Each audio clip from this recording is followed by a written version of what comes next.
राजपाल जी, BJP नेताओं के हालिया बयान, उनके हालिया करतूत, जिसका मैं जिक्र तो करना नहीं चाहूंगी, पूरे देश ने देखा सुना है वो, लेकिन अभी जो रिएक्शंस हम अपने स्पेशल रिपोर्ट के जरिए तमाम दर्शकों को सुना रहे थे, काफी सकारात्मक रहे वो।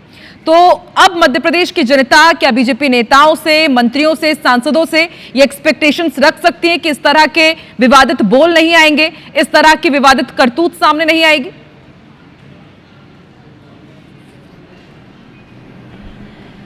देखिए, कोई टाइमिंग का ऐसा रहा है, अन्यथा यह कार्यक्रम तो हमारा नियमित वाला कार्यक्रम है।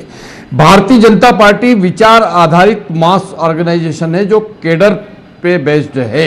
तो केडर बेस्ड विचार आधारित मास ऑर्गेनाइजेशन के नेता कार्यकर्ता होने के नाते हमारे संगठन का एक कार्य पद्धति है, एक सिस्टम है कि कार्यकर्ता और विचार के बीच के जो है समन्वय बना रहे। तो कार्यकर्ता के भाव से विधायक सांसदों को बुलाकर और उनके मध्य जिस प्रकार से बातचीत होने का काम 14, 15, 16 जून 2025 में पचमढ़ी के अभ्यास वर्ग में होने का काम हुआ है, सार्थक परिणाम इसके आने वाले हैं। निश्चित तौर पर हम बदली हुई भूमिका में जब कार्यकर्ता के रूप में होते हैं तो हमें जो है कहीं न कहीं किसी प्रकार के प्रशिक्षण की आवश्यकता लगती है। भारतीय जनता पार्टी का ये नियमित प्रशिक्षण है और यह प्रशिक्षण वर्ग सफल हुआ है क्योंकि हमारे नेतृत्व का मार्गदर्शन मिलने का काम हुआ। और नेतृत्व का मार्गदर्शन ही नहीं, अपितु कई सारे समसामयिक विषयों के साथ साथ में हमारी विचारधारा के ऊपर बातचीत होने का काम हुआ, विचारधारा को और अधिक पुष्ट होने का काम हुआ है। और यह सिलसिला शुरू हुआ है, क्रम चालू हुआ है। अब जिला स्तर पर और मंडल स्तर पर, विधानसभा स्तर पर भी इस प्रकार के वर्ग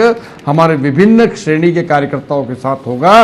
पहली श्रेणी ये हमारे सांसद विधायकों के प्रशिक्षण वर्ग की। ठीक है, लेकिन राजपाल जी, कांग्रेस इससे बिल्कुल भी इत्तेफाक नहीं रखती है। कांग्रेस तो ये कह रही है कि जनता सद्बुद्धि शिविर लगा देगी, ऐसे हालात हैं भाजपा के।